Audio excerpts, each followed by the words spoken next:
E aí, tudo certo? Hoje a gente vai desvendar uma ferramenta que é, olha, uma mão na roda para manipular arrays em JavaScript. Tô falando do método Shift. Bora dominar essa fera. Olha, quem programa em JavaScript com certeza já passou por isso. A gente sabe, né? Tirar o último item de uma lista, moleza. Mas e quando a gente precisa tirar o primeiro? Parece simples, mas a solução para isso é super elegante. Vamos descobrir juntos como fazer isso da forma certa?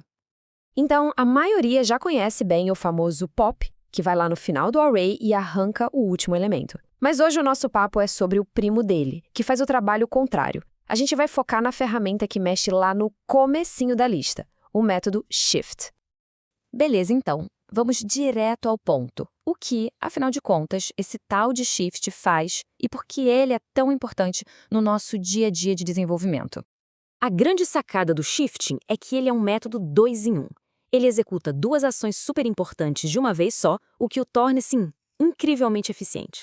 Funciona assim, em 2 passos. Primeiro, ele vai lá e, pá, remove o primeiríssimo elemento do array. E segundo, e essa é a parte genial, ele não joga esse elemento fora, ele te devolve o elemento que foi removido. Assim a gente consegue guardar esse valor e usar para alguma outra coisa. E o melhor de tudo é a simplicidade disso. É só pegar o nome do array, colocar um ponto e chamar shift, sem parâmetros, sem complicação, direto e reto. Tá, chega de teoria, né? Vamos ver essa belezinha funcionando na prática. Porque com o exemplo, tudo fica mais claro, não tem erro. Imagina que a gente tem um array bem simples, chamado frutas. Dentro dele, temos maçã, banana e laranja. O nosso foco aqui é na maçã, que está lá na primeira posição, o índice 0. E agora é hora da mágica. A gente vai simplesmente chamar frutas.shift. E lembra daquela segunda função dele? O valor que ele retorna, a maçã, a gente vai guardar numa variável nova chamada fruta removida. Olha só o que aconteceu. O nosso array frutas, que antes tinha 3 elementos, agora só tem 2. A maçã, que era a primeira, simplesmente sumiu. O array foi modificado, ele ficou mais curto. Mas a maçã não foi pro limbo, não. Lembra da nossa variável fruta removida? Olha ela aí. O valor maçã está guardadinho nela. Ou seja, o método alterou o array original e nos deu de presente o valor que ele tirou de lá. Fantástico, né? Beleza, o exemplo foi legal, mas e na vida real? Onde é que a gente usa isso? É agora que a coisa fica interessante, porque as aplicações práticas são super importantes. Para entender o poder do Shift, a gente precisa falar de um conceito fundamental na computação: FIFO. É uma sigla em inglês para First In, First Out. Pensa numa fila de supermercado. A primeira pessoa que chega é a primeira a ser atendida. É exatamente isso.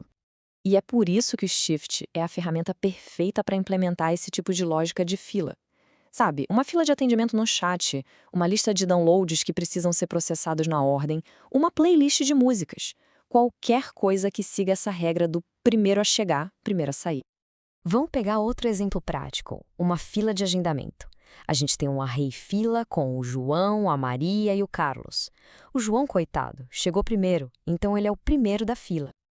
Agora, a gente chama o shift nessa fila. O que acontece?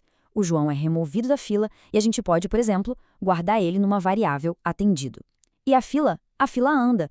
Automaticamente, ela é atualizada e agora a Maria é a primeira da lista. Simples assim, super limpo e eficiente. Bom, mas nem tudo são flores. Agora vem uma dica de ouro, uma daquelas que separam os programadores iniciantes dos mais experientes. Vamos falar de performance. Por mais incrível que o Shift seja, ele tem um ponto fraco. Em arrays muito, mas muito grandes, ele pode ser lento. Pensa comigo, quando você tira o primeiro item, o JavaScript tem que pegar todos os outros, um por um, e mover eles uma casinha para frente, reajustando o índice de todo mundo. Isso pode custar caro. Então, se o trabalho for com listas gigantescas com milhões de itens, onde cada milissegundo importa, talvez o array com shift não seja a melhor opção. Nesses casos, vale a pena pesquisar outras estruturas de dados, como um DEC, que já são otimizadas para esse tipo de operação. Fica a dica para evitar problemas de performance no futuro. Beleza. Então, para fechar, vamos amarrar tudo isso. Qual é o novo superpoder que a gente acabou de adicionar ao nosso cinto de utilidades de programação? Então, vamos lá, resumão. Shift remove e retorna o primeiro elemento. Ele é o irmão gêmeo oposto do pop. É a ferramenta perfeita para criar filas, seguindo a lógica FIFO. E o mais importante, em arrays gigantes é bom ficar de olho na performance. Dominar isso é entender de vez como gerenciar filas em JavaScript. Pensa bem, ao dominar o pop de um lado e o shift do outro, a gente passa a ter controle total sobre as duas pontas de qualquer array. Isso abre um mundo de possibilidades para a gente manipular dados de um jeito muito mais poderoso e inteligente. E fica a pergunta no ar. Agora que as pontas estão dominadas, qual vai ser o próximo desafio?